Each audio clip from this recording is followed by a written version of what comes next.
Esta conferencia comenzará a grabarse. Excelente, bienvenidos entonces a todos ustedes. Le damos la bienvenida a todos los hermanos físicos, visibles, los invisibles que nos vienen a auxiliar también por acá. Y vamos a comenzar con la sesión del día de hoy. Creo que no aprendió bien, ahí se lo encargo. ¿Sale? Vamos a ver. Vamos a comenzar. El día de hoy nos toca comenzar, nos toca estudiar lo que es la letra Yod. Recuerden que va a haber un alfabeto, va a haber también pronunciaciones modernas y, bueno, les hablaba de caligrafías, pero también va a haber unos que le digan Yud en vez de Yod. Muchos de ellos son cabalistas modernos, como Albert Goslan, por ejemplo, que está también muy fuerte en cuanto a la corriente. Le dicen Yud. Si por ahí oyen Yud, Yod, no se peleen, es lo mismo, es la misma letra, es como Chet. Algunos les dicen Het, otros les dicen Chet, ¿ok? Entonces, por ahí para que ustedes también tengan ese conocimiento. Permítanme tantito.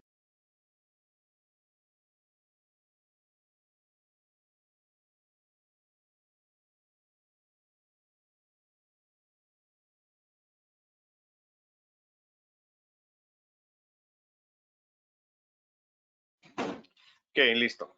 Perfecto. Bueno, entonces tenemos a la letra Yod. La letra Yod es la 10ª letra del alfabeto sagrado cabalístico, que significa mano e indica operación o formación, causa eficiente, enseñanza teológica, perfección, y también podría representar el dedo índice. En realidad es más una mano abierta, es una mano que está receptiva, ¿ok? De hecho, en la imagen que les acabo de enviar, nos dice aquí que significaría brazo y mano, ¿ok? Vamos a ponerlo efectivamente como el dedo, el índice, que podría ser algo que nos está indicando. Porque yo tiene que ver con el arquetipo número 9 del tarot, del arcano mayor, que va a ser el ermitaño. ¿Ok? Es el todo completamente realizado. Simboliza la unidad infinita. Como vocal simboliza la divinidad, como consonante la duración material. Alude a lo que origina todas las cosas. Es la letra del misterio de Israel, ya que da comienzo al enigmático nombre de Dios, que es el tetramatón Yod He Vav He. ¿Ok? Yod es una letra muy importante incluso en la Biblia se menciona. No sé si ustedes conozcan el misterio de Pentecostés.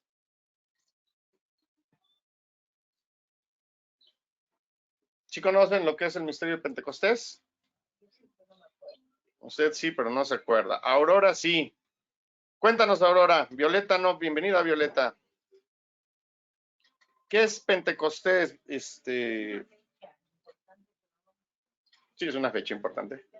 ¿Me escuchan? Ajá. Sí, te escuchamos perfectamente bien. Bueno, según lo que, de acuerdo a la Biblia que había visto, es que a los 50 días después de la muerte de Jesús hay una reunión. Para esta reunión tuvieron que pasar varios sucesos que iban que se dispersan primero todos y después se vuelven a reunir. Supone que ahí entran en una meditación o un estado alterno de conciencia, al grado de que todos hablan las lenguas necesarias para poderse comunicar con todos los demás, que incluyendo no conocían sus lenguas de los demás y todos llegan a entenderlo, o sea, como que se hace la unificación del lenguaje en ese momento. Bíblicamente, bueno, la Biblia nos dice que cómo eran posible que criticaban los que estaban ahí en ese mercado porque decían, oye, ¿cómo es posible que estos, siendo judíos, conozcan las lenguas de diferentes lugares? Y lograban transmitir el conocimiento a través de diferentes lenguas. A grosso modo. Correctísimo. Perfecto, muchísimas gracias. Efectivamente, acuérdense que cuando el Maestro Jesús empieza su ministerio, a él desciende el Espíritu Santo en forma de paloma, según narran algunos evangelistas, ¿no? Y que suena una voz, este es mi hijo y en él tengo mis complacencias, y entonces fue cuando Juan se inclina y le dice que pues él es el que lo va a suceder y ta, ¿no?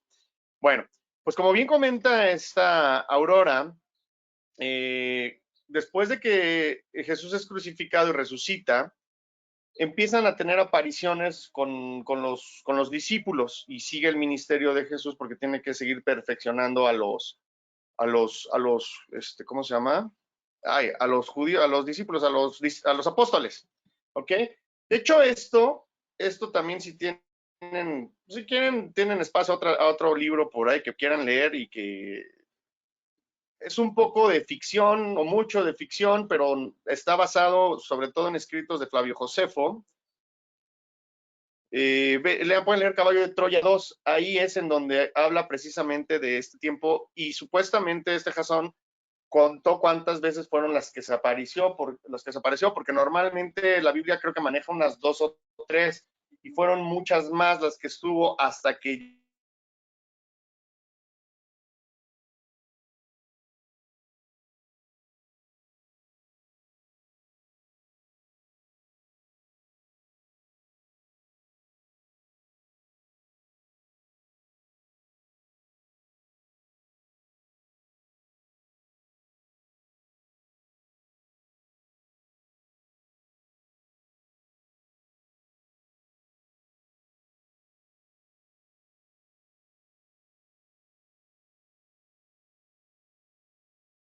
¿ya me escuchan? ¿Y ya me ven? Perfecto, sí, perdón, ya ven que les había dicho que me iba a cambiar de red, se me olvidó, se me fue la hebra. Bueno, ya me cambié de red porque ya se reinició mi módem de aquí de la sala y ya estoy. Bueno, entonces les decía, entonces cuando el Maestro Jesús les empieza a dar potestad, hace que desciendan lenguas de fuego, así dice el Evangelio, tal cual, que descienden lenguas de fuego sobre los discípulos. Dice Joel que se escucha, pero sigue congelada la imagen. ¿Sí me ven los demás?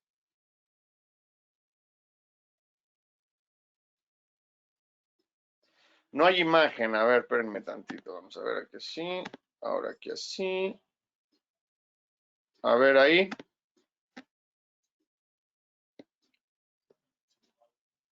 Ahí. Sin imagen, sin imagen. A ver, está ya empezando aquí.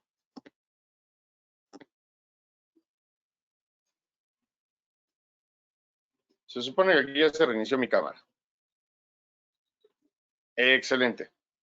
Perfecto. Bueno, entonces les decía, descienden las lenguas de fuego sobre los discípulos, sobre los apóstoles, y es cuando el Espíritu viene precisamente, el Espíritu Santo viene sobre los apóstoles y les empieza a dar su ministerio. Entonces, recuerden que la Yod es el todo completamente realizado y simboliza la unidad infinita, ¿ok? Y es lo que le va a dar comienzo al enigmático nombre del tetragramatón, ¿ok? Entonces, Yod es una letra muy, muy importante. De hecho, por ahí pudieran decir que es una zarza ardiente, otros van a manejar cuando Moisés se le aparece, la zarza ardiente, que es cuando habla con el creador, otros van a manejar que es una Yod también, ¿ok? Yod va a representar el misterio, el principio del todo, ¿ok? Es la cima del todo, ya que designa el último sefirot de todos los sefirots, que son los 10, ¿no? O los rostros de las 10 manifestaciones. De hecho, Yod está precisamente aquí. Ok, es el último. Es la cima de todo. Aquí los tenemos. Van a tener que de repente se van a encontrar con diferencias. Por ejemplo, aquí tenemos a Aleph con el loco, ¿ok? Y van a tener, por ejemplo, yo estaría aquí con el ermitaño. Va a haber algunas modificaciones dependiendo de la corriente cabalística que estemos estudiando. Hay unos que ponen Aleph aquí y dicen que son las letras madres porque unen la columna B con la columna B, perdón, que es esta, con la columna J, ¿ok? Para efectos del tarot que estamos estudiando, que es despertar la conciencia principalmente, vamos a utilizarlo como el sistema que diseñó Paul Foster Case. Recuerden que Paul Foster Case está en pues es un mago de la Golden Dawn que hicieron un sistema para poder lograr un despertar, sobre todo del lado occidental, ¿ok? Por eso tiene que haber algunas modificaciones.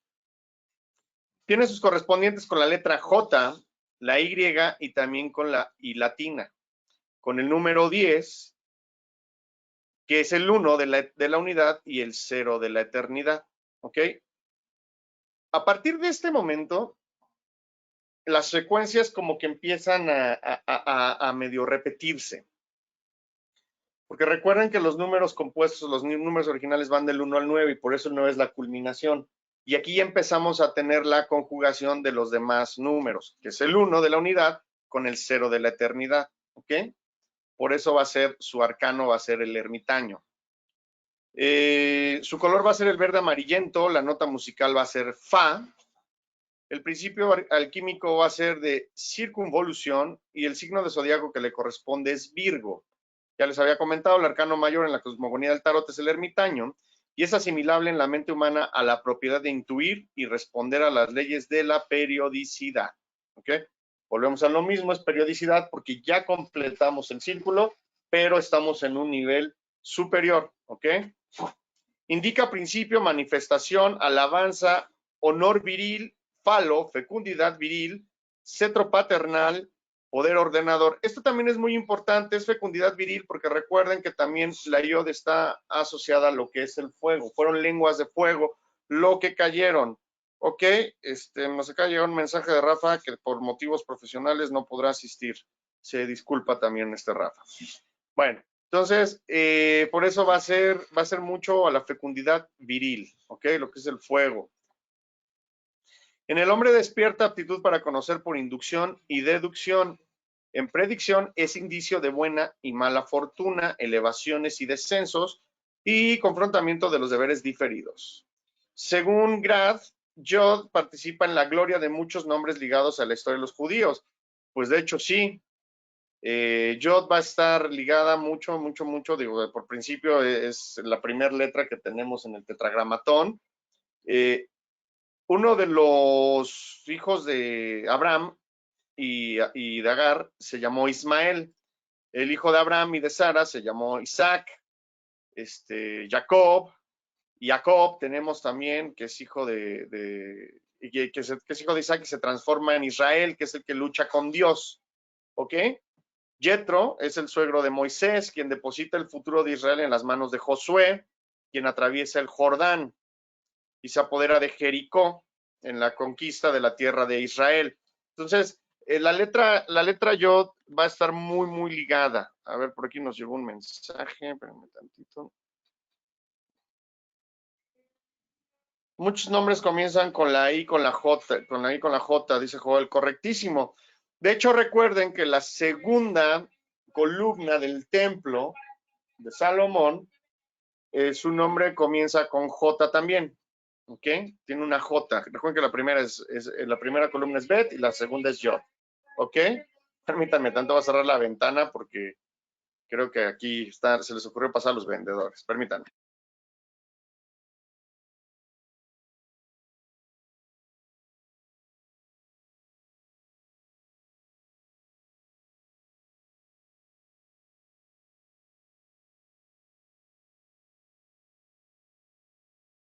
Comenta Mariana que también Abraham y Sara tuvieron a Isaac, exactamente, que significa primera sonrisa.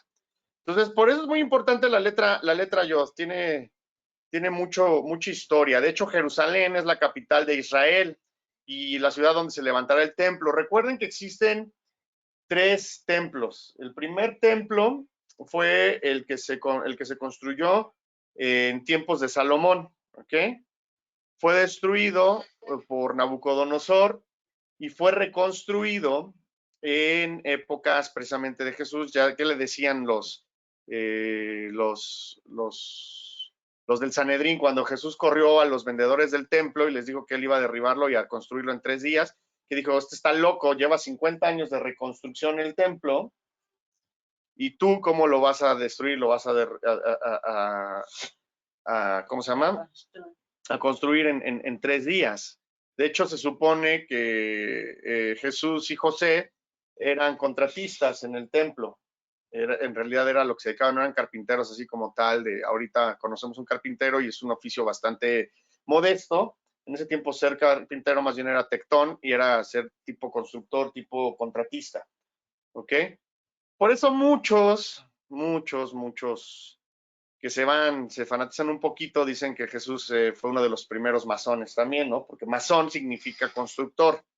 Pues sí, si nos vamos a la palabra, a la raíz de la palabra, que es en francés, pues sí, era un constructor. Y era más que nada, el constructor era contratista. ¿Ok?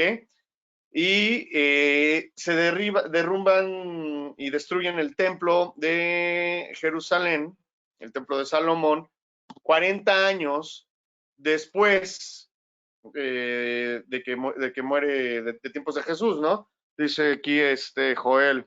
De hecho, lo reconstruyó el templo físico Herodes Agripa. Exactamente, fue cuando empezó la reconstrucción. Y cuando, si no me equivoco, creo que es Tito, en tiempos de Tito, fue cuando lo vuelven a tirar. Y eso lo vaticinó Jesús. Y fue, se los dijo, o sea, necios, no saben que este templo va a ser destruido y vendrán calamidades sobre ustedes. Y se supone que el tercer templo es la Jerusalén celestial. Somos nosotros. Ese es el verdadero tercer templo. Los judíos todavía están esperando la reconstrucción, la venida del Mesías y que se reconstruya el templo. Bueno, eso nos hacen creer, porque en realidad los que están estudiando la verdadera cábala judía saben perfectamente y mucho más de lo que yo les estoy comentando, que es algo más etérico, es la reconstrucción de este cuerpo. Nosotros somos el cuerpo, por eso muchas logias, las logias masónicas, las logias rosacruces, las logias martinistas, son el mismo lugar, son el mismo centro con algunas, vamos a ponerle arreglos, acabados diferentes, pero en realidad es la representación del templo de Salomón. Porque la representación del templo de Salomón, recuerden, un rito solar es la representación dramática en el exterior de lo que ocurre en el interior. Entonces, al estar trabajando en esos templos, nosotros estamos pues condicionando, educando al interior para que pueda operar de la manera que nosotros queremos. Por eso los templos son así. ¿Ok? Entonces, ese es el tercer templo. Y recuerden que tiene la columna J. Y tenemos la columna J aquí. Esta es la columna J, la de la misericordia, como bien nos dice Gesed, ¿ok? Es la columna J. Esta es la columna B en la cábala. Y los que saben dicen que esta es la columna O. De hecho, recuerden que también hay un profeta que se llamaba Job y sufrió calamidades. Le quitó, el creador le quitó todo, mató a su familia y la fe de él no se quebrantó, por eso le restauró todo su poder y todo lo que tenía. Y curiosamente, y esto es lo que dicen las nuevas corrientes, Job en inglés es job, es trabajo, y es lo que tenemos que hacer, el trabajo de retorno hacia el Padre. ¿Ok?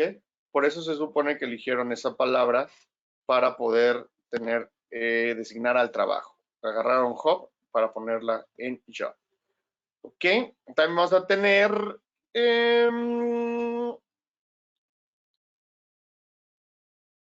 que nos comenta aquí la lección que al derrumbarse el reino de Salomón, los judíos crean dos reinos, el de Israel y el de Judá. ¿Ok? Recuerden que eso es cuando se derrumba el templo de Salomón, bueno, es cuando viene la captura de Nabucodonosor y bueno, muchos van presos de nueva cuenta, pero ahora van a Babilonia. ¿Ok?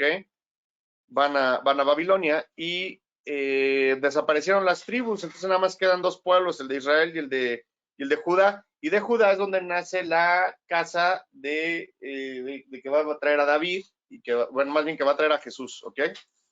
Que a David ya ahí pasó, ya fue cuando David es el padre de Salomón, entonces ya pasó esa casa. Cuando Jerusalén es destruida por Nabucodonosor, es Jeremías quien salva los manuscritos del templo. Juan Bautista es el que anuncia a Jesús. ¿Ok? Y recuerden, o sea, son personajes importantes en el Nuevo Testamento. Ya se los había comentado el otro día. Tenemos a José, tenemos a Jesús, bueno, a Juan Bautista. Luego tenemos a Jesús. Tenemos también a José de Arimatea, que es el que rescata el cuerpo de Jesús. Que recuerden que al haber sido crucificado en vísperas del Shabbat, porque él muere a las 3 de la tarde del Viernes Santo. Si no me equivoco, fue el viernes 7 de abril, el día que murió de nuestro calendario, a las 3 de la tarde. Bueno, de hecho es un poquito antes y es algo que les quiero comentar también. Por aquí lo tenía anotado, espérenme tantito. Él muere a las 14:57:30. Si sumamos 1 más 4, ¿cuánto nos da? Bueno, ajá. 1 más 4, 5. Y 5, ¿mandé? Y 5, 10. Y 7, 17. ¿Y 3? 20. ¿Cuál es el arcano 20? Todavía muchos de ustedes no lo saben, otros sí lo deberían de saber, es el juicio. Precisamente cuando muere Jesús es el juicio, ¿ok? Y se supone que no, bueno, muchos para redondearlo, lo ponen que que murió a las 3 de la tarde, pero en realidad murió a las 14:57:30. ¿Ok? Entonces, cuando muere, como ya está en vísperas del Shabbat, recuerden que el Shabbat comienza para los judíos a las 6 de la tarde del viernes y termina a las 6 de la tarde del sábado, pues lo más seguro es que hubiera quedado el cuerpo colgando y pues hasta ahí, pero de acuerdo a los protocolos de los rituales fúnebres de los judíos, pues no puede pasar eso. Por eso José de Arimatea, pues él había sido parte del Sanedrín, acelera trámites y logra recuperar el cuerpo de Jesús para enterrarlo precisamente en lo que iba a ser la tumba familiar de José de Arimatea. José de Arimatea y Jesús no tenían ningún parentesco. José de Arimatea había sido enviado por el Sanedrín para buscar bulla primero y es de los primeros en convertirse y por eso después lleva a Nicodemo, y Nicodemo también cuando vio pues que las enseñanzas de Jesús, fue cuando ellos empiezan a ser fieles seguidores de Jesús y el Sanedrín los empieza a relegar un poquito. ¿Ok? Juan Bautista, bueno, dijimos que fue el que anunció la llegada de Jesús. Y bueno, y después de que José de Arimatea rescata el cuerpo de Jesús, tenemos a Juan Evangelista, cuando en la cruz Jesús le dice, madre, ahí a tu hijo, hijo, ahí a tu madre, y les digo que se va Juan con María a Efeso, muere María, y después él se va a Patmos y escribe el Apocalipsis, que es el libro de las revelaciones. Irene funda la iglesia dedicada a San Juan y San Jerónimo se manifiesta favorable a la astrología. Recordemos, ¿alguien ha escuchado la historia de los templarios? Los caballeros templarios, también conocidos como los caballeros pobres de Cristo. José dice que sí la ha escuchado. Me queda claro. Paulina nos comenta que no. Bueno, los caballeros templarios, recuerden que cuando empiezan en épocas de las cruzadas, pues estaban peleando Tierra Santa. Cuando Berta Zamarroni nos dice que sí, Aurora nos dice que no. Recuerden que Tierra Santa ha sido un territorio bastante peleado por judíos y musulmanes. Cuando destruyen el templo de Salomón, pues bueno, que viene otra vez un éxodo y viene un descontrol por parte de los judíos, pues los empiezan a invadir los musulmanes, quitan ¿cómo se llama? Quitan el territorio, lo empiezan a ellos a colonizar y empiezan a instaurar la religión, el Islam, ¿ok? Entonces, empieza la Iglesia Católica con el Papa a pelearse con los dirigentes musulmanes, uno de ellos también había sido Saladino. Entonces, Hugo de Pins, que era un caballero francés, con 9 precisamente 9, con 9 caballeros, sumando un total de 9, con 8 más, y sumaban un total de 9 caballeros, deciden decirle al Papa, oye, no seas mala onda, fíjate que vamos, queremos custodiar, como todavía estaban, el templo de Salomón todavía no estaba destruido. Acuérdense que el templo se destruye en tiempos de Tito y solamente queda el muro de las lamentaciones, que hasta la actualidad es el que sigue en pie. Según la tradición judía, ese muro fue lo único que pudo construir David. Recuerden que David fue el primero encomendado a levantar el templo de Jerusalén. Pero a David, al haberse separado de la gracia de Dios, tuvo que pasar la estafeta a Salomón. Por eso se le conoce como el templo de Salomón, pero en realidad la encomienda era para David. Pero esto es importantísimo porque ahí nos habla de que también nosotros estamos llamados a hacer un trabajo. Si no nos da chance, nuestra genética es pasada la estafeta a nuestros descendientes y son los que tienen que hacer ese trabajo genético, ¿ok? Pero bueno, aquí fue físico lo que estamos hablando.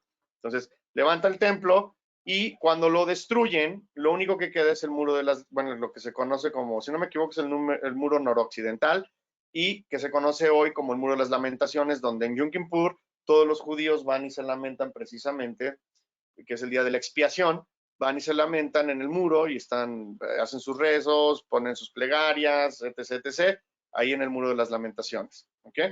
Pero cuando todavía no estaba todo perdido, Hugo de Pines le dice al Papa, oye, fíjate que nosotros queremos custodiar, porque en los acuerdos que siempre han tenido los judíos y los musulmanes en esa época, que ahora nos dice Joel, que también los cristianos están peleando Tierra Santa, lo cual es cierto, habían acuerdos de que, pues, al ser una ciudad santa para ambos, por alguna razón, porque Alá les dijo que tenían que construir la Meca a unos, otros habían tenido, pues bueno, era la tierra prometida de que les había dicho Yahvé y Jehová, entonces, pues llegaron a acuerdos en donde, ok, puede haber peregrinaciones. Cuando estaba Saladino era el que tenía el dueño del territorio, vamos a llamarlo de alguna manera, pero en el camino mataban y asaltaban a los judíos.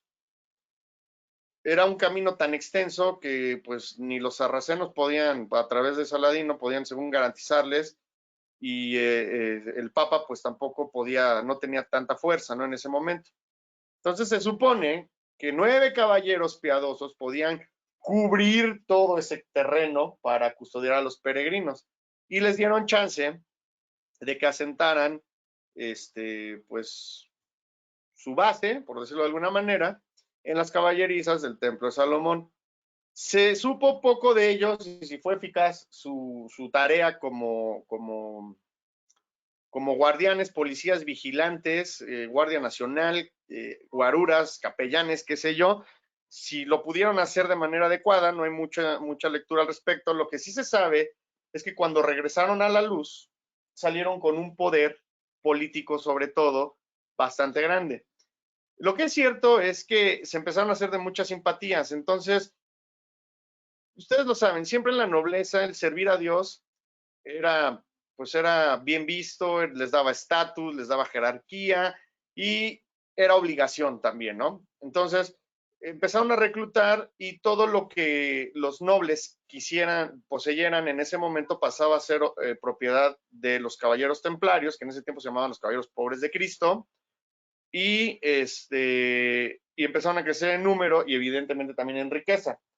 Pero algo pasó y algo encontraron en las caballerizas que se rumorea que empiezan a negociar con los papas, con el papa que estaba en ese tiempo, y les da más poder, les da más riquezas. Muchos dicen que encontraron el Grial, otros dicen que encontraron el Arca de la Alianza. Lo que sí es cierto es que llegaron a acumular tal riqueza que ellos instauraron la primera banca mundial. Entonces, muchos de los reyes en Europa y el mismo Vaticano les debían mucho dinero.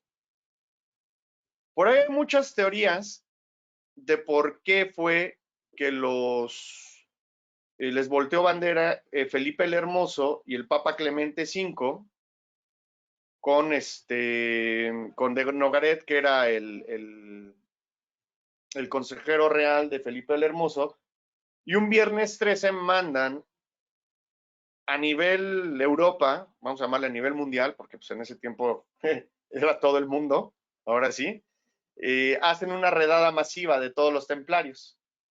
Hay varias teorías. Les invito a que lean la saga de los Reyes Malditos.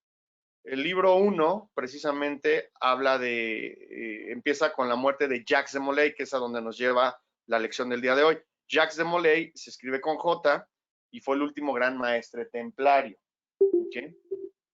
Entonces, les invito a que lean eso. Jacques de Molay, los Reyes Malditos, aparte habla de la dinastía de los Merovingios y de los Borbones, de cómo tuvieron una muerte trágica todos ellos, hasta Dragoberto, que fue el último precisamente de los Merovingios. Y muchos dicen que los Merovingios fueron descendientes directos del linaje de Jesús. Eso no me consta, eso no lo sé, pero lo que sí sé es que tuvieron una muerte muy trágica todos el linaje, toda esa dinastía. Otra, si quieren ver la serie para que se enteren un poquito más y que me suena también un poquito lógica, vean en Netflix Nightfall, que significa la caída del caballero o la caída de los caballeros. Pudiera ser, si se escribe night de caballero, fall de caída, ¿ok?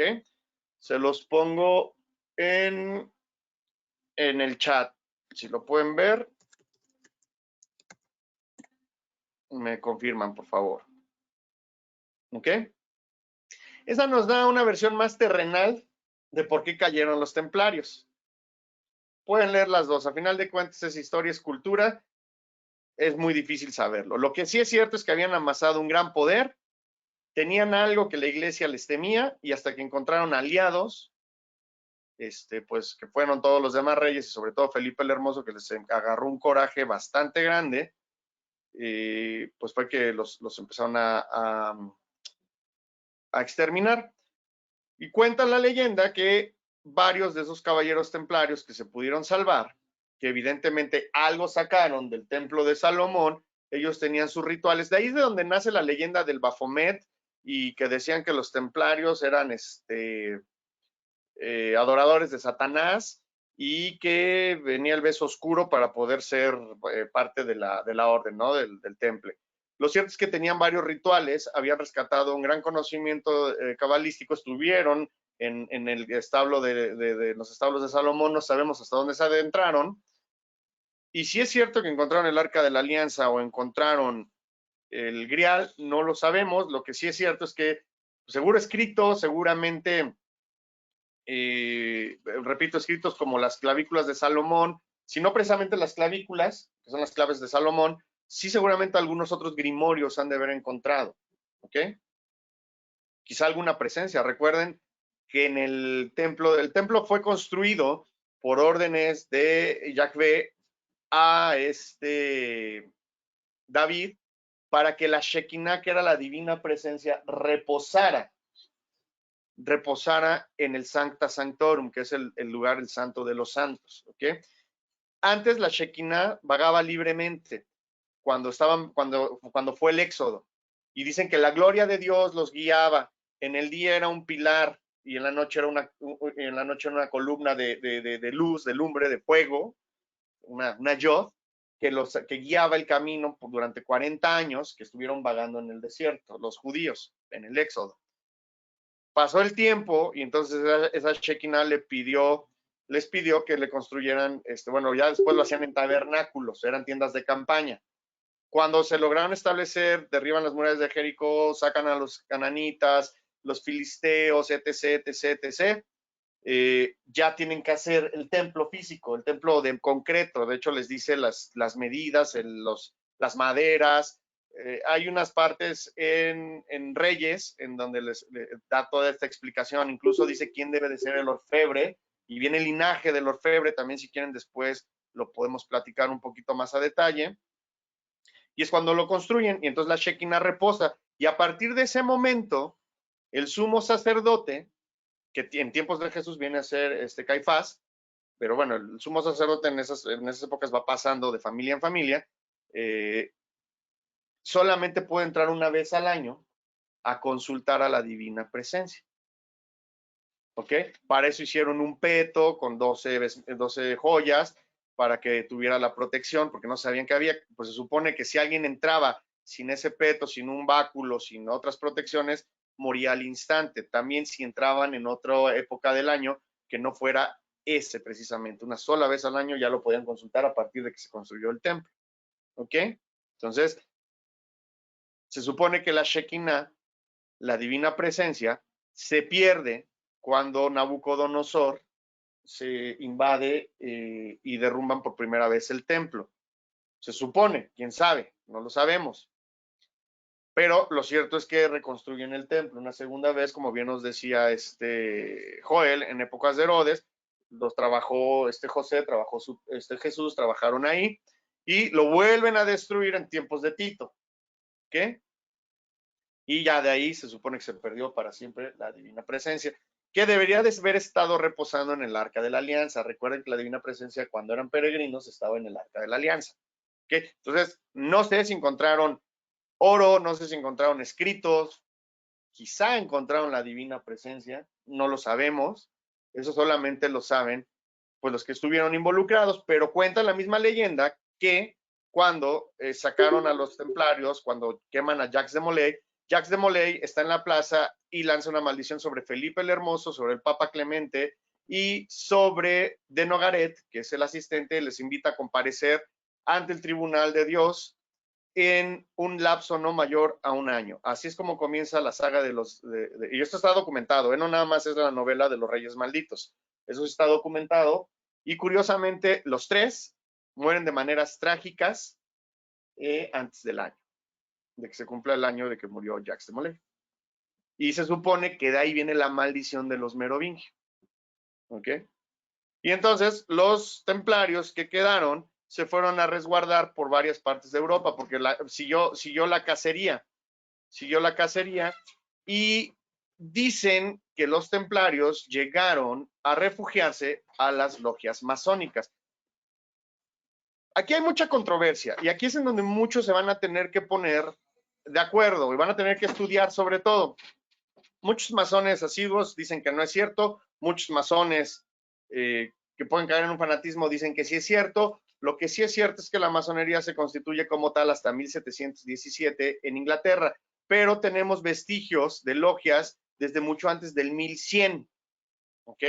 De hecho, hay una leyenda también de un rey, que después si quieren se las puedo narrar, no tiene nada de malo, en donde es un rey muy querido por toda Europa, y él desde el año 1100 manda edificar castillos, catedrales, y los templarios son los masones, perdón, son los encargados de empezar a hacer estas construcciones. De hecho, desde ahí se empiezan a acuñar los términos de masón libre y masón aceptado, ¿ok? Pero bueno, esa, como diría la nana Goya, esa es otra historia. Aquí lo que yo les quiero rescatar es que la letra J ha estado muy presente y Jacques de Molay fue el último gran maestre de los templarios y murió en la hoguera, como les había dicho, precisamente en la isla de los judíos. Después los jacobinos hacen encerrar a Luis XVI en la torre del templo. San Ignacio de Loyola funda la Compañía de Jesús con los judíos españoles Diego Lainez, Salmerón y Polanco. ¿Ok? Y de hecho San Ignacio declara, he considerado como una gracia especial ser de sangre judía.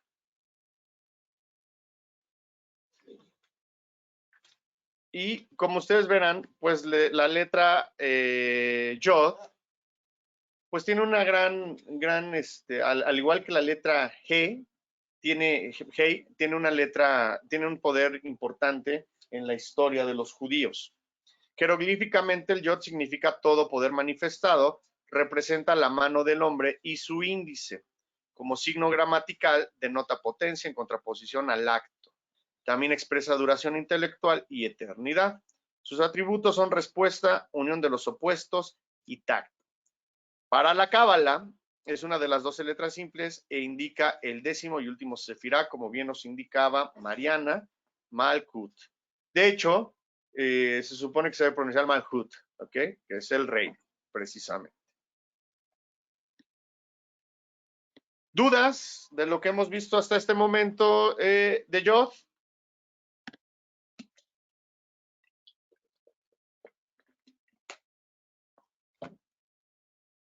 Jorge, ninguna, muy bien. Paulina no, Aurora tampoco.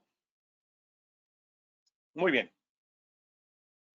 Es muy interesante, les digo, ver cómo la historia va pasando estafetas, ¿no? Hablábamos de la genética en algún momento, que parte de eso nos viene a decir Yod. No por nada Yod es la primera letra que tenemos en lo que es el santo nombre, uno de los 72 nombres del creador que existen, y la mayoría van a estar ligados a la letra Yod, ¿ok? Pero también como la letra Yod o la letra J en nuestro alfabeto ha tenido personajes históricos que han pasado esa estafeta del conocimiento. Digo, como ya ahorita lo vimos, ¿no? Desde Abraham, Jacob, Isaac, hasta Jacques de Molay, que traen el conocimiento realmente de lo que es pues esta cábala, esta tradición, y que de alguna manera todos los que estamos buscando el conocimiento oculto, pues tenemos que abrevar en esos menesteres, tenemos que entrar. Perfecto. Ya les había comentado, esta es una tipografía diferente, un poquito más garigoleada. Algunos lo van a poner, la Yod la van a poner como un palito no tan largo, para no confundirlo con Dalet, ¿ok? Vamos a pasar entonces a el arcano que nos compete estudiar el día de hoy. Déjenme.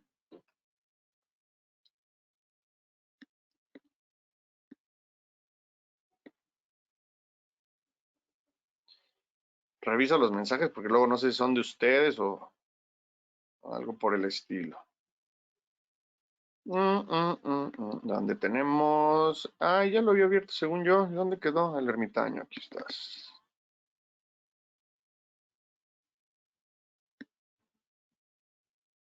El ermitaño. Okay. Se fijan, aquí está más gordita.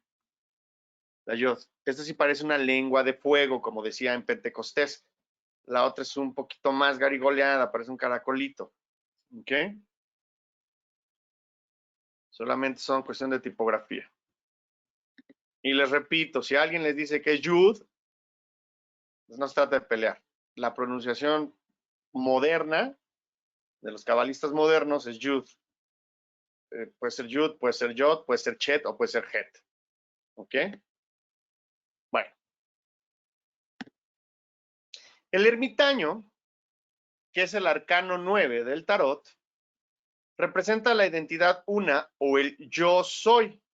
Él representa la conciencia del hombre que ha obtenido iluminación y se para sobre los picos de la montaña como el portador de la luz para aquellos que se encuentren debajo de él del camino. Esto es muy importante. Recuerden, por eso quería que ustedes vieran un poquito lo de Pentecostés. Ya alcanzó la iluminación, que eso fue lo que alcanzaron los discípulos, los apóstoles. Cuando las lenguas de fuego descienden sobre ellos, entonces el Maestro Jesús les da su misterio. ¿Cuál es la instrucción que les da? ¿Alguien recuerda?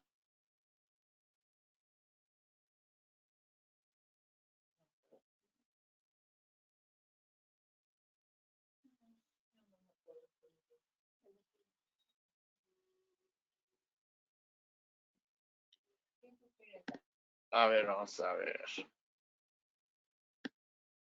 Bueno, Aurora nos dice que no. Aquí ya me dijeron que también no recuerdan. Ya Shail mejor se retira. Para que no le pregunte. Ok. Les dice que se unan de dos en dos. Ok. Que vayan de dos en dos y que vayan a dar el evangelio. ¿Cuál es el evangelio? La buena nueva. ¿Cuál es la buena nueva?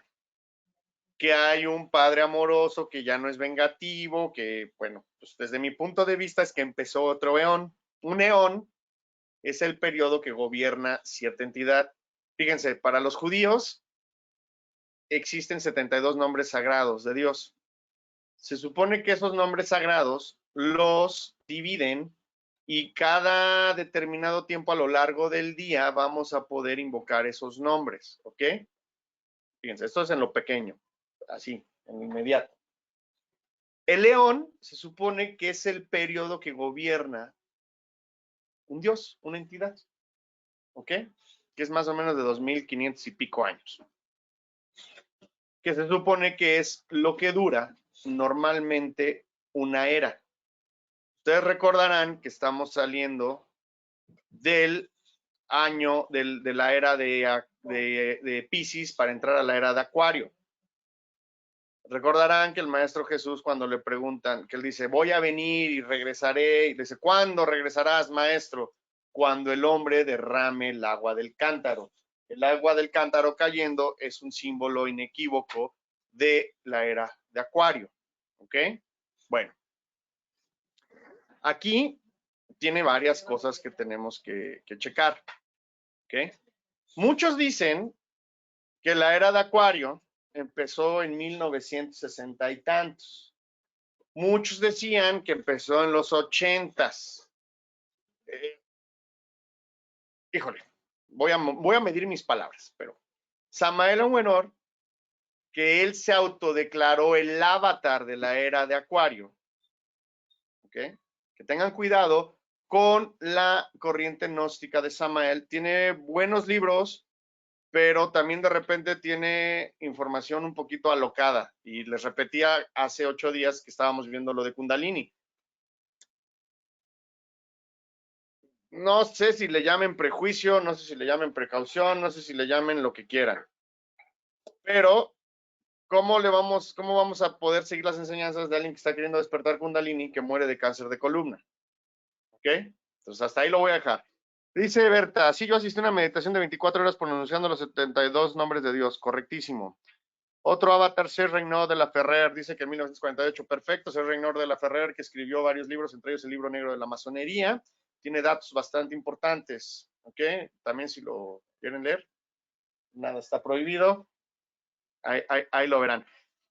Lo cierto es, y aquí que Violeta que no está participando, a ella le gusta mucho lo de las culturas prehispánicas. Yo tengo la siguiente aportación.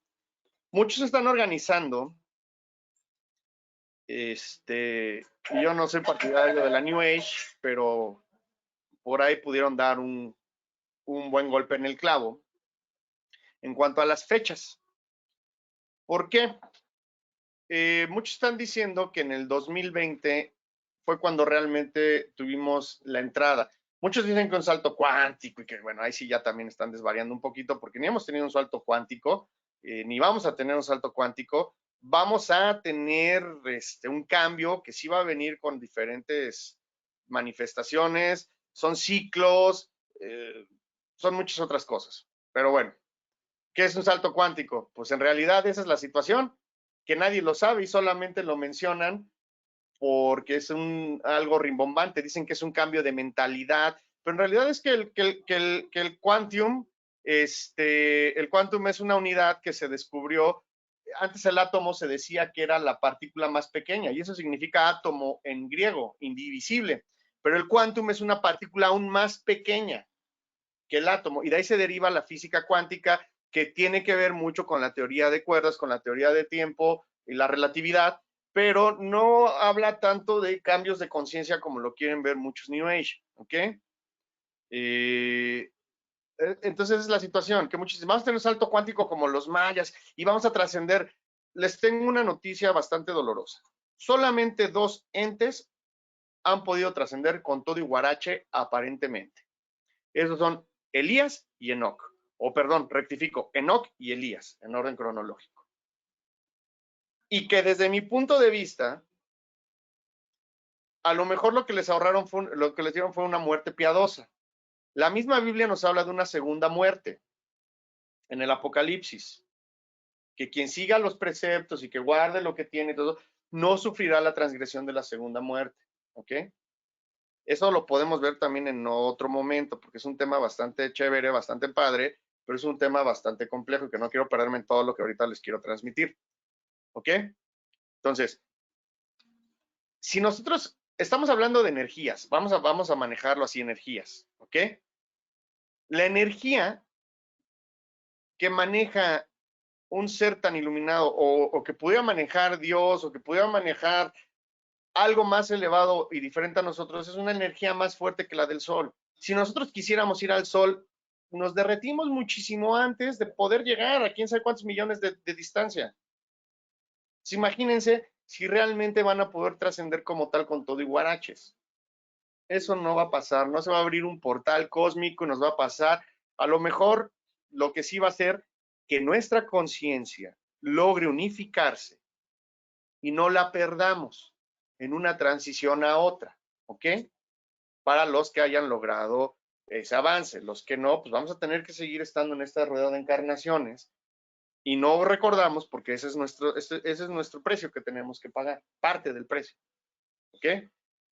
Por eso los budas desarrollaron el nirvana, que es el ir y venir, y el Dalai, sí,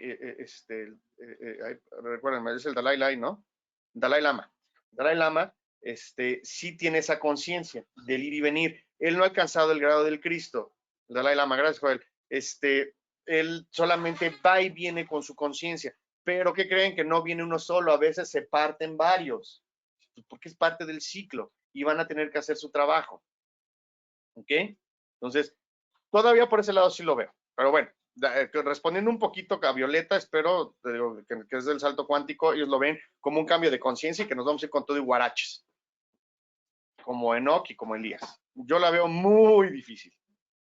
No lo descarto, no soy quien para descartar, no tengo la verdad absoluta, simplemente yo lo veo complicado. Yo creo que más bien sería, te vamos a dar chance de que ya tengas ese nirvana. Y si ya, pues a lo mejor te vayas a otra estancia, ¿no? Se viajan mucho los de la Gran Fraternidad Universal, dice Violeta. Ok, bueno, ahora, atendiendo un poquito de lo de Violeta, que también dijo que de la dislexia de los mayas y que iba a ser 2021 en vez de 2012, fíjate que a lo mejor no fue la dislexia de los mayas, fíjate que a lo mejor es la inexactitud de nuestros calendarios. No soy un erudito en esa situación porque es muy complicada, pero ha habido varios calendarios. Nosotros tenemos un calendario que le llamamos calendario gregoriano, ¿ok? Que fue precisamente por Gregorio impuesto y bla, bla, bla, bla, bla.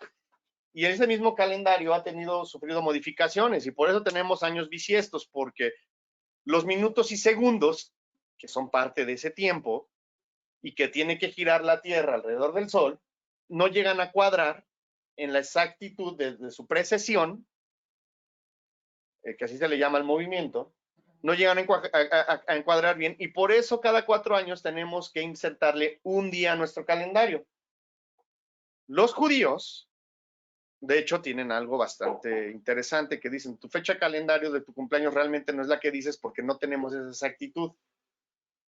Por eso los años, ellos se rigen por un calendario a veces lunar y por eso la cuaresma también con nosotros no encaja. A veces creo que este va a ser en marzo y el año pasado fue en abril y se va moviendo porque así se deberían de estar manejando los calendarios. Pero gracias a Gregorio, pues ya no lo tenemos así. ¿Ya qué voy con eso? Va a ser la primera semana de abril y el año pasado fue después del 20 y tanto, si no me equivoco. O sea, hay 3 semanas de diferencia por las lunas, por las fases lunares. En eso se basa la Semana Santa, ¿ok? La Pascua, ¿ok? Bueno, entonces, a lo que vamos es a esto. Dicen que Jesús, ¿en qué año nació Jesús? A ver, ¿alguien me puede decir? Porque estamos ahorita, de acuerdo al calendario gregoriano, en el 2021 después de Cristo. Mucha la lógica diría, pues nació en el año 0, ¿no? Tuvo que haber empezado en el año 0. La realidad es que no nació en el año 0 del calendario gregoriano.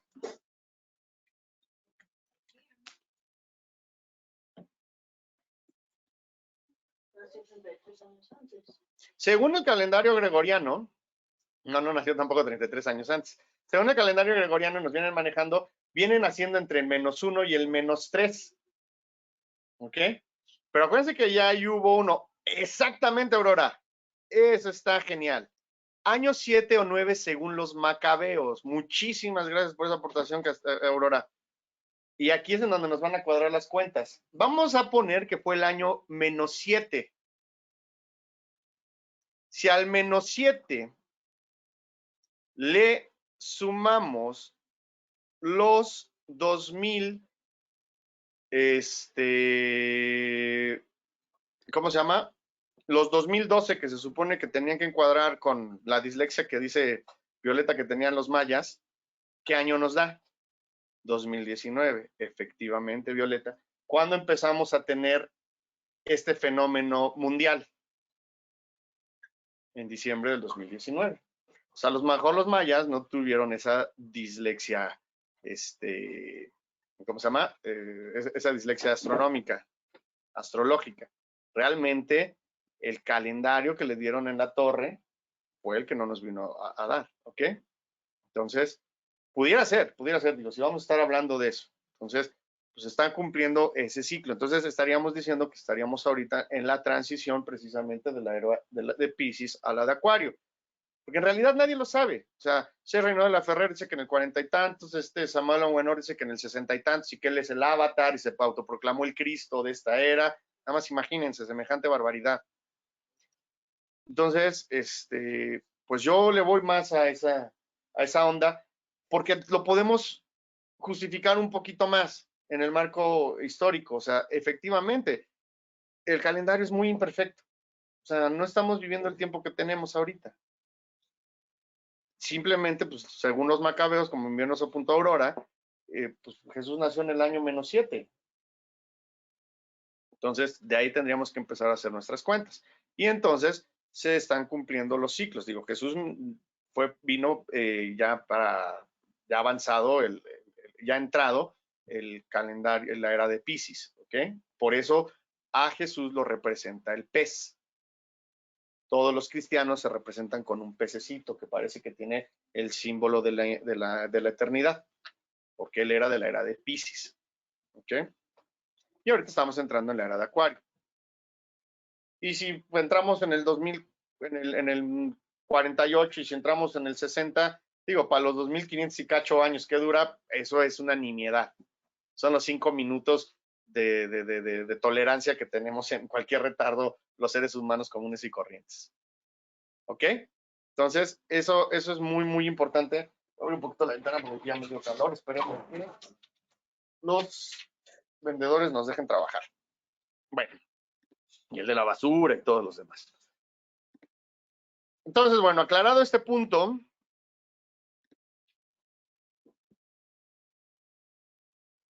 el ermitaño, bueno, les estaba diciendo, la buena nueva era esa, que venía un cambio, ¿ok? Que ya el padre violento que antes existía, el que gobernaba, ya no iba a estar, ahora va a venir otro. Esa es la verdad que estaba del evangelio que venía a dar Jesús. ¿Y qué les dice a los discípulos? Les dice, bueno, pues ustedes vayan de 2 en 2, ya ven, ya llegó el vayan de 2 en 2 y predíquenla. Y si no nos hacen caso, maestro, por eso fue Pentecostés, les dijo, bueno, ustedes ya tienen mi poder y si es necesario que hagan ¿cómo se dice? Los milagros, pues van a poder obrar milagros. Pero si no, no traten de convencer a nadie más, salgan solamente de ahí, sacudan el polvo de sus sandalias y sigan su camino, que es a lo que voy. El ermitaño está haciendo exactamente la misma función, separa los picos de la montaña como el portador de la luz para que los que se encuentran debajo de él en el camino sigan la luz, pero no los obliga a seguir el camino. Es, si quieres, este es el camino, yo te lo indico, no te puedo obligar. Se lo dijo Morfeo a Neo, yo solo te muestro el camino, tú tendrás que andarlo, ¿ok? Él es solitario, decimos que está solo, pero este simbolismo nos señala el hecho de que en realidad el yo central de cada uno de nosotros, que nos parece estar separado de todos los otros yo, es la misma identidad una, ¿ok? Porque eso es lo que la clave del ermitaño representa. También simboliza la voluntad, ya que la manifestación del universo se realizó por un acto de la primaria voluntad de la identidad una. Eso nos queda claro, ¿no? En la leyenda del Adam Kadmon. Este universo se manifestó porque pues el creador tenía la necesidad de conocerse a sí mismo y bueno, ya sabemos la historia. Hola Ángel, buenos días, bienvenido.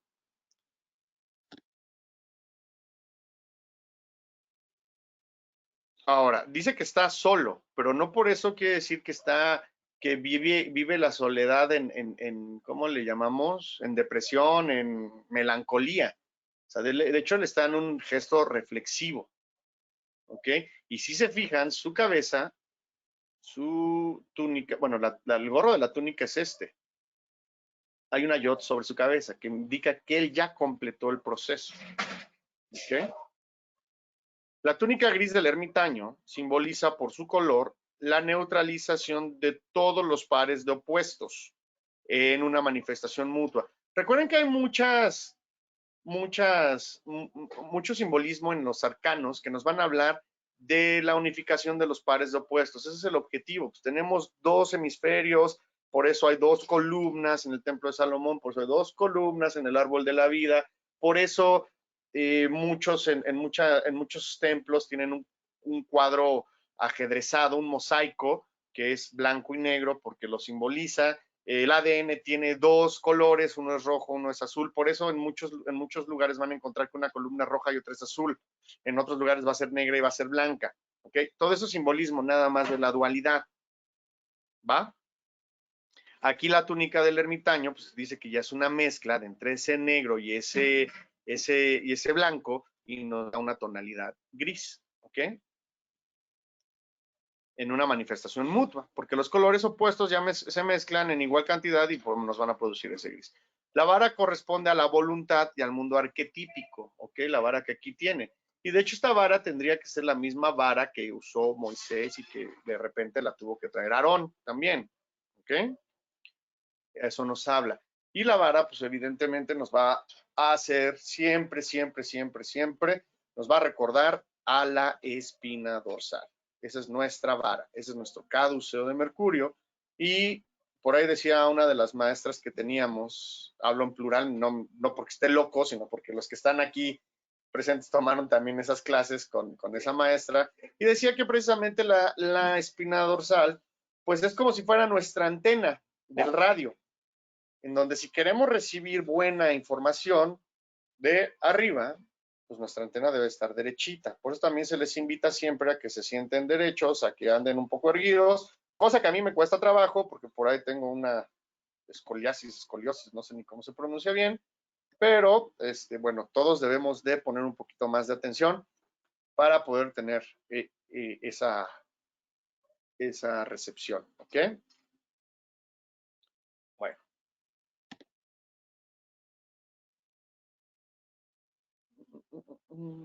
Él se para, el ermitaño, en la oscuridad porque aquello que está detrás de nuestra personificación de la realidad suprema es oscuro e incomprensible a nuestro intelecto. Esto suena un poquito más oscuro de lo que pretende describir de la oscuridad. Pero hace poco les recomendé el libro de Raúl Gutiérrez Sáenz de Introducción a la Lógica. ¿Tuvieron oportunidad de ojearlo de nueva cuenta los que ya lo estudiaron en la preparatoria y los que no lo estudiaron tuvieron oportunidad de ojearlo?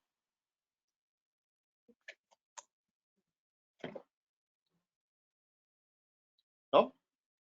Bueno.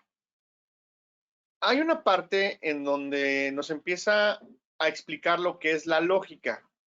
Y Raúl Gutiérrez Sáenz nos dice que ningún ser humano va a poder explicar algún evento hasta que no lo ha trascendido, hasta que no lo ha vivido y lo ve desde afuera. Hoy en día en los cursos de coaching les enseñan el famoso zoom out, ¿no? Es lo que los abuelitos nos decían, de lejos se ven mejor los toros. Hasta que no has salido de esa situación y la ves desde otra perspectiva y la analizas y la contemplas, ya no siendo tú, sino un tercero, vas a entender muchas otras cosas. Es lo mismo que nos dice el ermitaño y esta parte de la lección.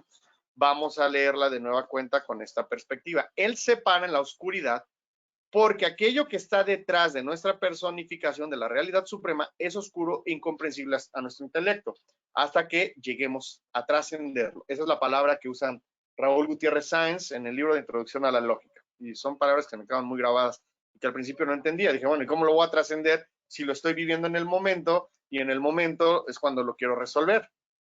Entonces uno va a terminar entendiendo muchas cosas. Es como un ejemplo que doy.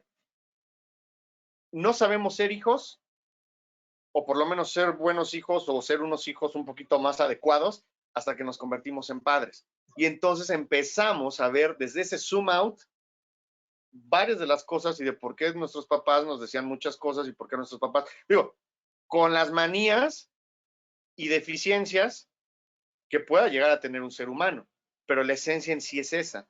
No podemos entender mucho ese proceso hasta que nos convertimos en. Y por eso es que los abuelos adoptan todavía otra postura completamente diferente con los nietos a la que tuvieron con los hijos. Ya están trascendiendo esa situación. Por eso lo ven y por eso están nada más alumbrando. ¿Ok? Por aquí Ángel nos dice, también representa la introspección, meditación, la necesidad del autoconocimiento. Correctamente, por eso tiene los ojos cerrados, porque nada lo distrae. Lo mismo les recomendé que leyeran el libro de Así hablaba Zaratustra. Precisamente el ermitaño nos habla, o Zaratustra nos habla de esta faceta del ermitaño, porque ahorita está mostrando el camino. Zaratustra nos dice que se retiró cuando estaba cargando el muerto, que lo traía y lo decidió dejar en un árbol, curiosamente, decidió retirarse y se fue a la montaña y estaba platicando con el águila, oh águila, y no sé qué tantas cosas les decía al águila, y después se pone con eso, y comprende que él aislado, él sí estaba aislado y no estaba haciendo nada por nadie más. Comprende que no estaba haciendo algo en favor de los demás. Por ahí un adagio muy padre que dice, el sol no sale para sí solo, un río no bebe de su propia agua, las flores no regalan su aroma para que ellas mismas las huelan, sino lo dan a los demás. Es lo que está haciendo el ermitaño y es lo que comprendió Zaratustra cuando se retiró a la montaña y estuvo en soledad. Fue cuando dijo, tengo que ser compañero de vivos. Aslan, hazte para allá, me vas a tirar aquí todo el changarro. Ay, alguien que me salve. Porque está a punto de tirar mi hija todo.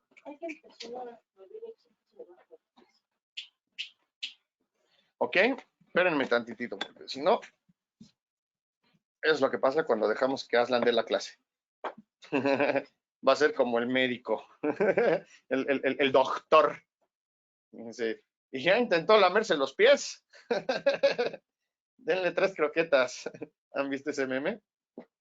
Bueno, entonces, ese es el ermitaño, por eso se para ahí. Y sin embargo, carga la luz de la estrella dorada de 6 puntas que simboliza los principios y las leyes cósmicas. A medida que nuestra conciencia despierta al entendimiento de estas leyes, la oscuridad retrocede, la luz resplandece brillantemente, hasta que al final nos encontramos sobre las alturas a las que sabemos que aspiramos. ¿Ok? Se fijan, aquí está la estrella, está brillando, es lo único que está alumbrando. Ahorita el ermitaño está en la punta, porque está culminando, pero ¿qué creen? Es el inicio de otro ciclo. Ya comprendió, él ya lo asimiló, ahora lo va a compartir. En algún momento va a tener que bajar de esa montaña, ¿no? Seguramente. No creo que su misión sea nada más estar alumbrando desde ahí. Ahora, él va a ser guía, no va a ser el que va a hacer todos los trabajos. Él ya hizo todo el trabajo. ¿Ok? Por eso el báculo lo está dando, lo está sosteniendo con la mano izquierda y la lámpara con la mano derecha. ¿Ok? ¿Dudas? ¿Qué les evoca la imagen? Cuéntenme, platíquenme.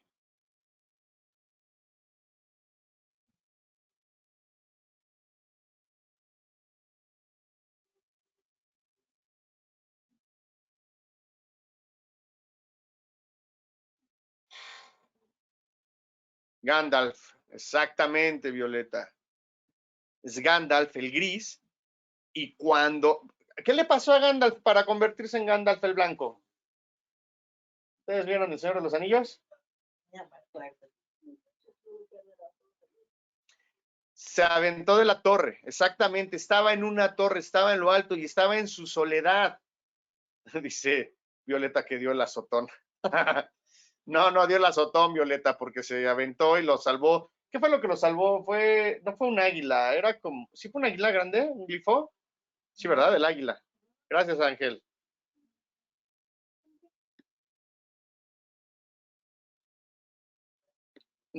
Joel dice, a mí me llama la atención que veo con su vara y el Yod unidos una guadaña. Exactamente, exactamente. Va a poder ser la guadaña que vamos a ver en la lección número 13, que es la muerte. Y la muerte va a tener la guadaña. Y curiosamente, o no curiosamente, ahorita la Yod está arriba, en la guadaña va a tener que estar abajo porque ya está sesgando, ya está cosechando. Aquí sembró y después va a venir la cosecha. ¿Ok?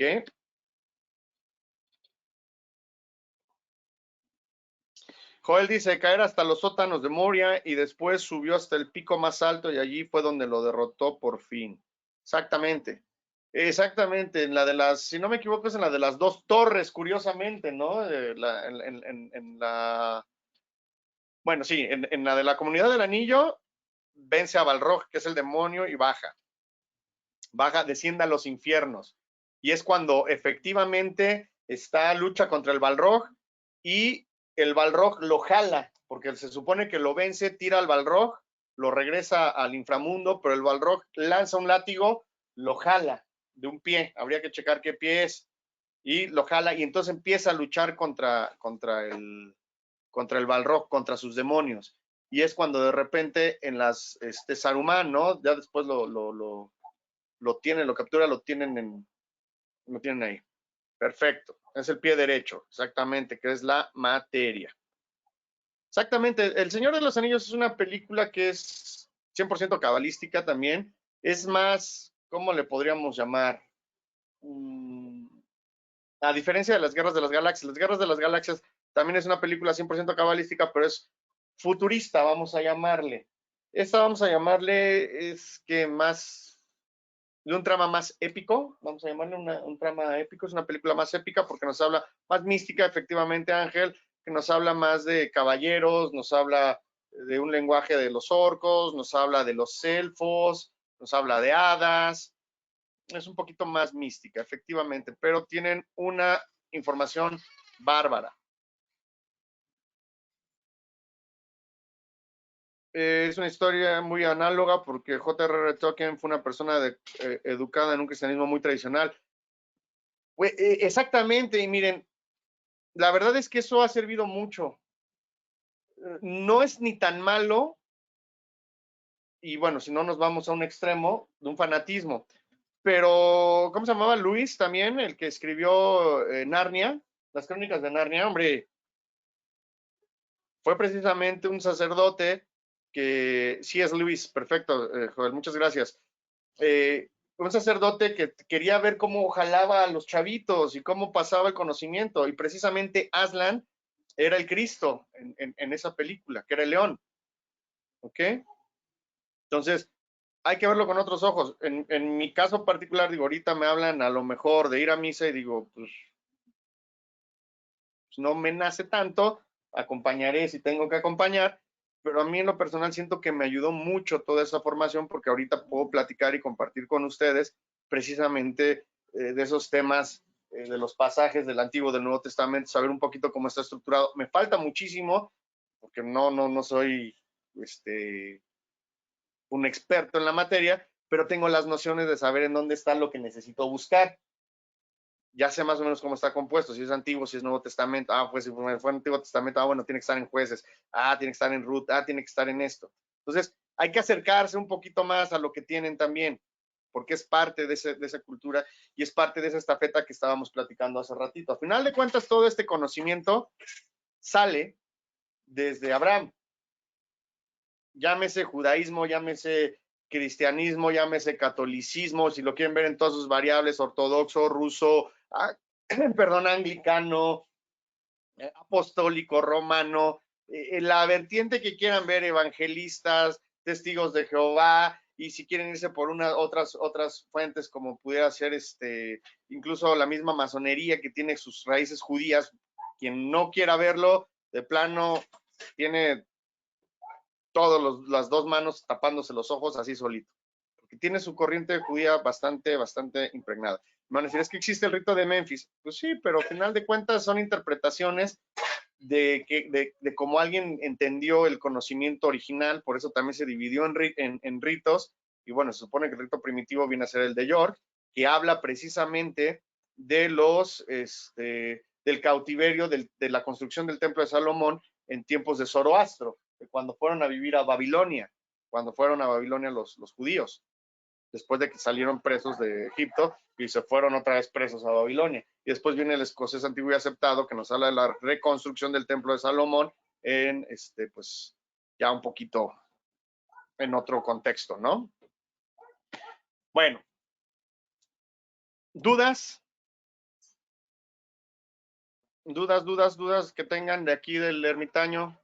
Si no, para hacer nuestra tradicional pausa de 2 minutos y prepararnos para nuestra meditación. ¿Cómo va nuestro incienso? Va muy bien. ¿Alguien más?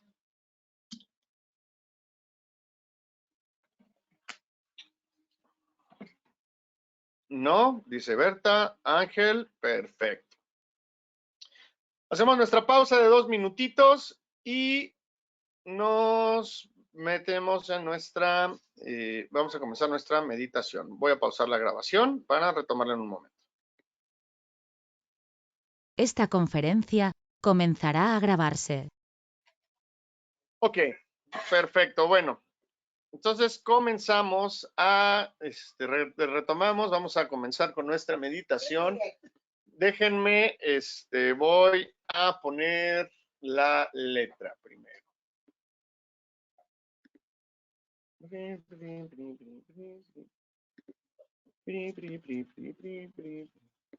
Ok, bueno, ya estamos todos. Por lo que veo, confírmenme, porfa. Alce la mano el que falta. Aurora, aquí está.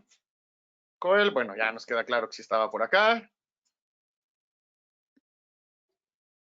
Violeta también hace ratito respondió. Bueno.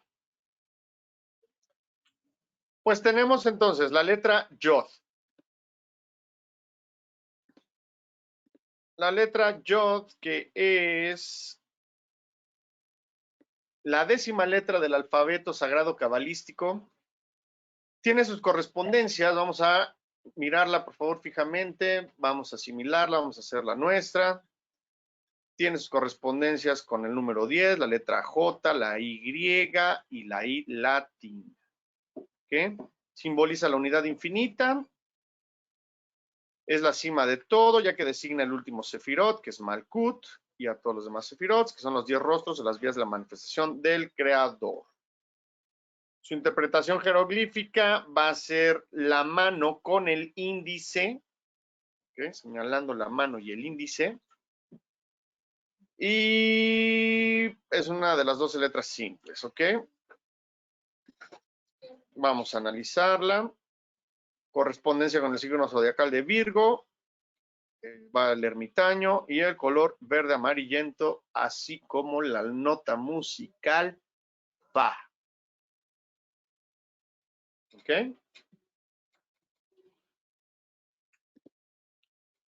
Bueno.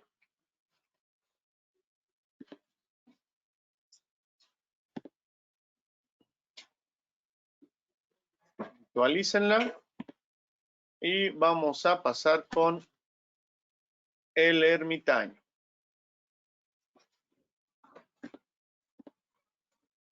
Ahí está.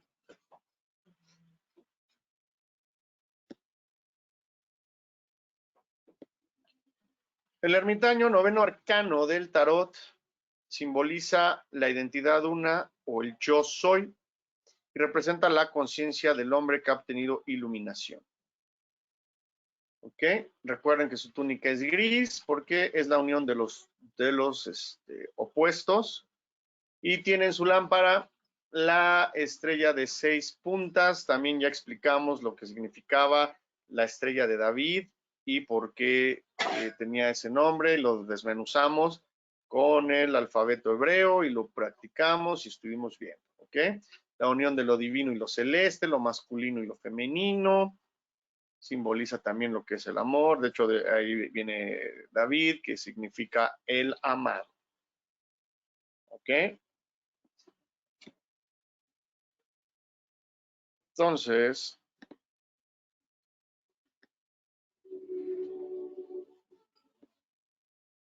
vamos a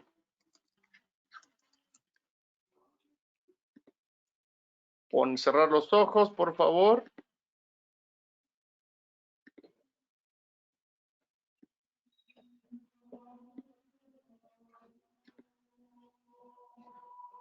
Vamos a ponernos en una posición cómoda.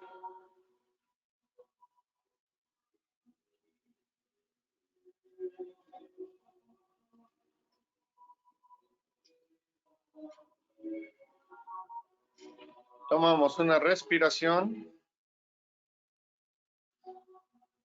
Exhalo.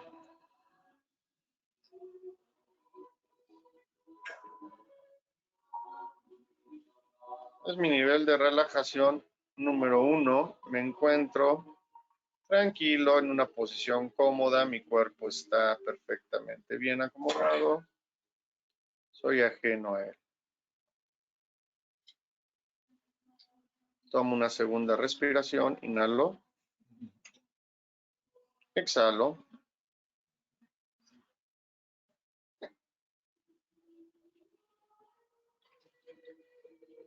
Mi nivel de relajación número 2. Soy ajeno a cualquier pensamiento.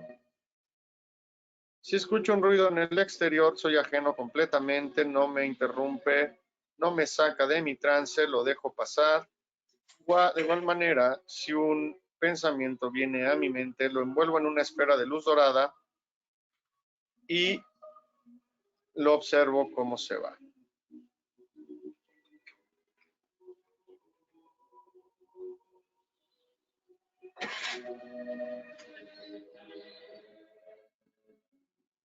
Tomo una tercera respiración, inhalo. Exhalo.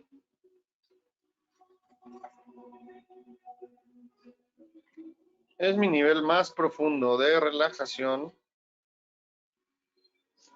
Me encuentro en un nivel alfa.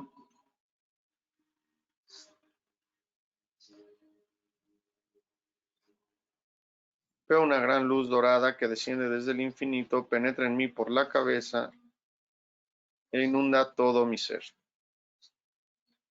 Y repito, nada ni nadie me puede dañar porque estoy inmerso en la luz. Nada ni nadie me puede dañar porque estoy lleno de luz.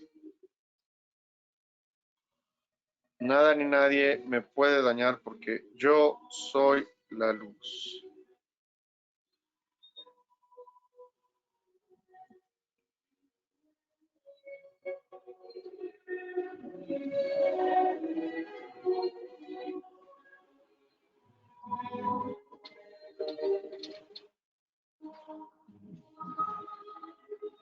Veo como la luz dorada llena cada rincón de mi ser.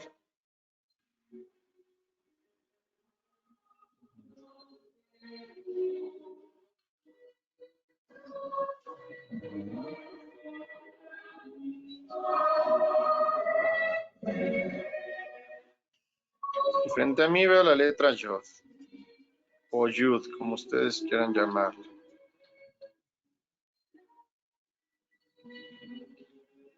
Décima letra del alfabeto hebreo, que en nuestro alfabeto occidental tiene correspondencias con la letra J, la Y y la I latina. Su símbolo jeroglífico es el de la mano y su dedo índice.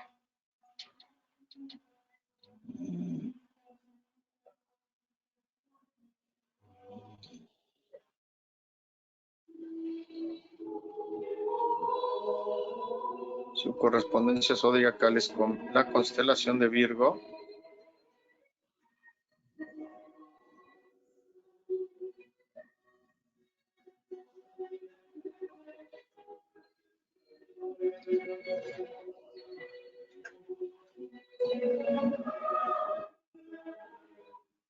la nota musical fa y el color verde amarillento.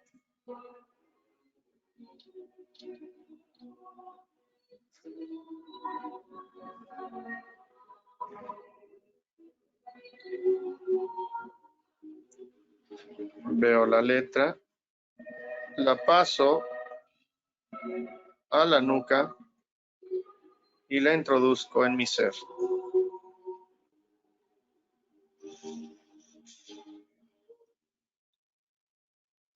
Y la hago mía.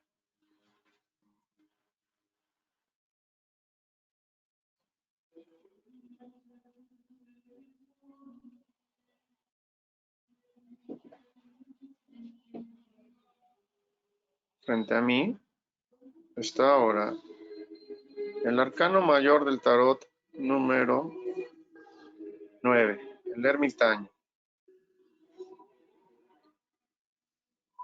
Está con la cabeza inclinada y en su cabeza hay una yod. Tiene los ojos cerrados. Su mano izquierda tiene una vara o cayado. En la mano derecha tiene una lámpara con un hexagrama, una estrella de 6 puntas para alumbrar el camino de los que vienen debajo. Su túnica es gris, pues habla de la reconciliación de los opuestos. Él está parado sobre una montaña.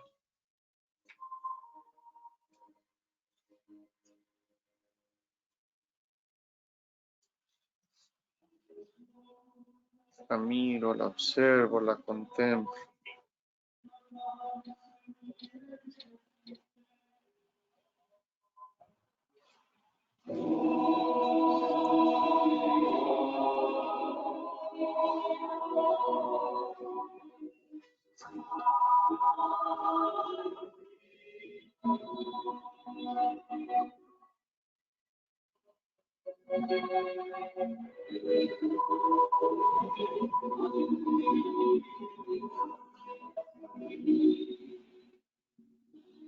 Paso la imagen a través de mi nuca.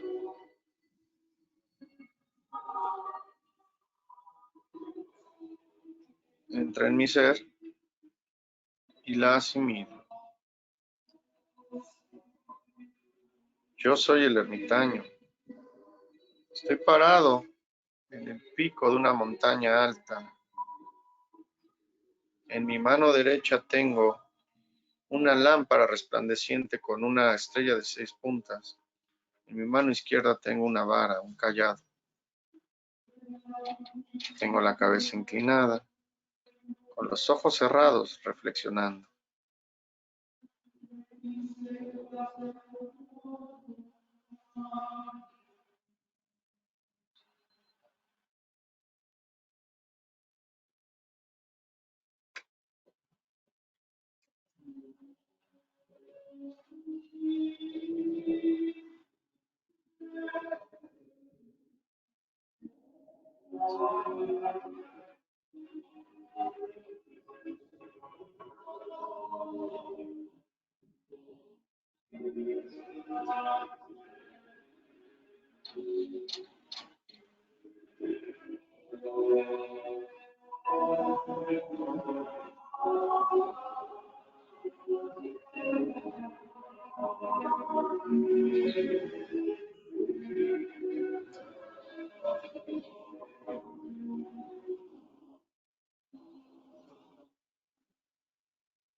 Tomo una respiración, inhalo. Exhalo.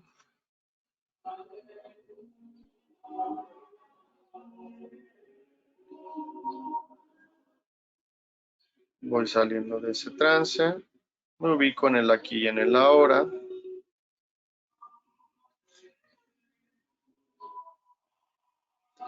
Tomo una segunda respiración, inhalo.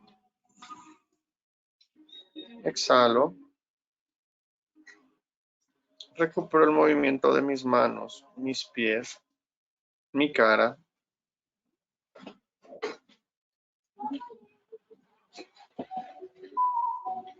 Tomo una tercera respiración, inhalo. Exhalo.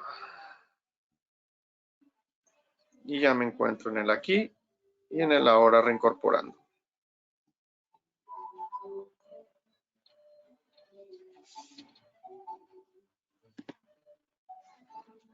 Por favor, si me van diciendo conforme vayan regresando.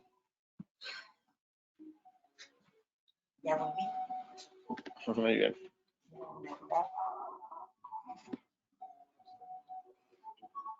Perfecto, vamos regresando todos.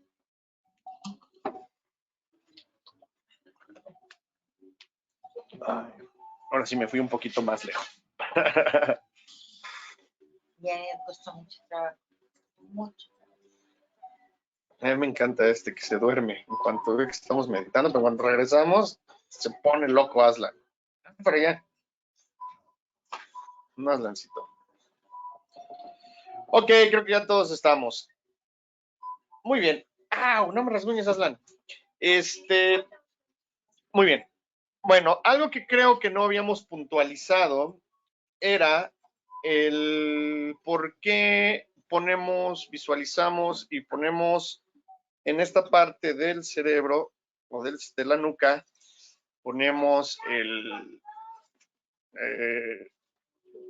la letra y el arcano mayor. ¿Mandé? Por los chakras, dice Mariana. Ok, creo que no lo habíamos visto.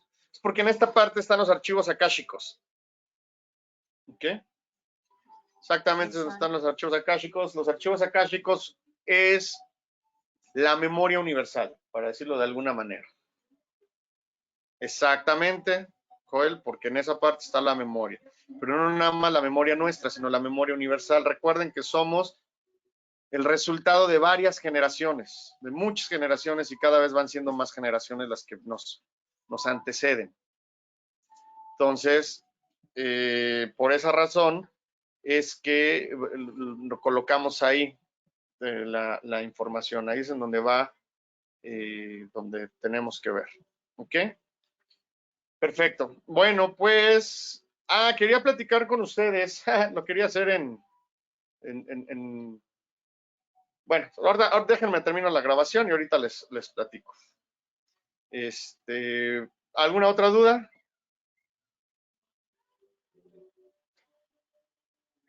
Hablen ahora o callen para siempre. Aurora, no. ¿Aquí tienen dudas? No, ok, perfecto. Bueno, agradezco mucho la presencia de todos, de los hermanos visibles, los invisibles que nos guiaron, nos protegieron, nos ilustraron con sus conocimientos, su sabiduría, y vamos a dar por finalizada la sesión del día de hoy. Me esperan un ratito, un momentito, finalizo y quiero platicar con ustedes. Denme un minuto. Finalizamos.